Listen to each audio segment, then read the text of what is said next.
بسم اللہ الرحمن الرحیم۔ السلام علیکم۔ میں اپنی ماں کا بیٹا نہیں ہوں گا کہ 1 درہم بھی بخش دوں۔ کرامہ کے بوڑھے ہونٹوں پر مسکراہٹ آ گئی۔ اس نے اس خادمہ کو جو اس کے ساتھ آئی تھی اشارہ کیا۔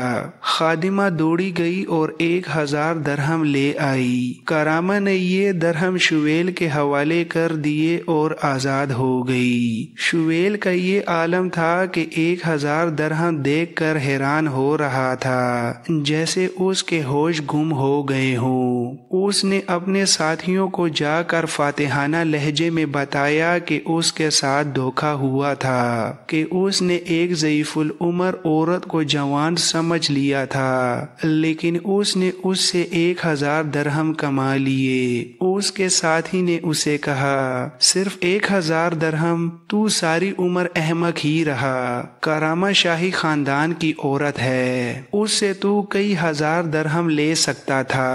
شویل نے مایوس ہو کر کہا، اچھا میں تو سمجھا تھا کہ 1000 درہم سے زیادہ رقم ہوتی ہی نہیں۔ اور اس کے ساتھیوں کے ایک زوردار کہے نے اسے اور زیادہ مایوس کر دیا۔ خالد رضی اللہ تعالی عنہ نے مال غنیمت کے ساتھ تمام تحفے مدینہ بھیج دیے۔ مدینہ سے خالد کے لیے امیر المومنین رضی اللہ تعالی عنہ نے پیغام بھیجا کہ یہ تحفے اگر مال غنیمت میں شامل ہیں یا جزیے میں تو قابل قبول ہو سکتے ہیں، اگر نہیں تو جنہوں نے یہ تحفے دیے ہیں ان سے ان کی قیمت معلوم کر کے جزیے میں شامل کر لو۔ اگر تم جزیہ وصول کر چکے ہو تو تحفوں کی قیمت ان لوگوں کو واپس کر دو۔ خالد نے ان سب کو بلا کر انہیں تحفوں کی قیمت ادا کر دی۔ ہیرا کی فتح کے بعد چند دنوں میں خالد نے وہاں کا نظم و نسق روانہ کر دیا اور ہیرا کے امراء کو ہی انتظامیہ کا ذمہ دار بنا دیا۔ خالد نے اپنے سالاروں سے کہا، میرے بھائیوں، میرے پاس وقت نہیں کہ میں یہاں بیٹھا رہوں، لیکن نظم و نسق کی بحالی بہت ضروری ہے۔ اس سے زیادہ ضروری یہ ہے کہ نظم و نسق کو اس بنیاد پر روا کیا جائے کہ لوگوں کو فائدہ پہنچے، وہ سکون اور اطمینان محسوس کریں کہ ان کی جان و مال اور ان کی عزت و آبرو کو تحفظ حاصل ہے۔ خدا کی قسم میں ان لوگوں پر، عیسائیوں اور ان آتش پرستوں پر ثابت کروں گا کہ اسلام وہ مذہب ہے جو ظلم کو بہت بڑا گناہ سمجھتا ہے۔ رعایا کو اپنی اولاد سمجھو۔ کیا تم نے نہیں دیکھا کہ میں نے نظم و نسق انہی لوگوں کے سپرد کر دیا ہے؟ رب کعبہ کی قسم میں ان پر اپنا حکم نہیں ٹھونسوں گا۔ اپنا حکم نہ ٹھونسنے کے نتائج چند دنوں میں سامنے آ گئے۔ اسلام کا بنیادی اصول یہی تھا کہ لوگوں کے دل جیتو، مگر دل جیت کر انہیں دھوکہ نہ دو، انہیں ان کے حقوق دو۔ خالد اسلام کے پہلے سالار تھے جنہوں نے مدینہ سے نکل کر کسی دوسری قوم کے علاقے فتح کیے اور انہیں اسلام کے اس بنیادی اصول پر عمل کرنے کا موقع ملا۔ مصر کے محمد حسین ہیکل نے بہت سے مورخوں کا حوالہ دے کر لکھا ہے کہ خالد نے دشمنوں کے سر اڑانے شروع کیے تو فرات کو لال کر دیا اور ایسے کسی آدمی کو زندہ نہ چھوڑا جس کی طرف سے دین اسلام کو ذرا سا بھی خطرہ تھا۔ خالد ذاتی دشمنی کے قائل نہیں تھے۔ معتصب تاریخ دانوں نے خالد کو ظالم سالار کہا ہے، لیکن خالد نے جو بھی علاقہ فتح کیا وہاں کا انتظام مفتوحہ امراء و رؤساء کو سپرد کر دیا۔ البتہ ان کے نگران یعنی بالائی حکام مسلمان مقرر کیے جاتے تھے۔ ہیرا کو فتح کر کے خالد نے سارے فارس کو فتح نہیں کر لیا تھا، بلکہ خالد خطروں میں گر گئے تھے۔ آتش پرست ان پر چاروں طرف سے حملے کر سکتے تھے۔ اگر بڑے پیمانے پر حملہ نہ کرتے تو شب خون مار مار کر مسلمانوں کی فوج کو نقصان پہنچا سکتے تھے، لیکن آتش پرستوں نے ایسی کوئی کارروائی نہ کی۔ اس کی اور کئی وجوہات تھیں، جن میں ایک یہ تھی کہ مفتوحہ علاقوں کے لوگ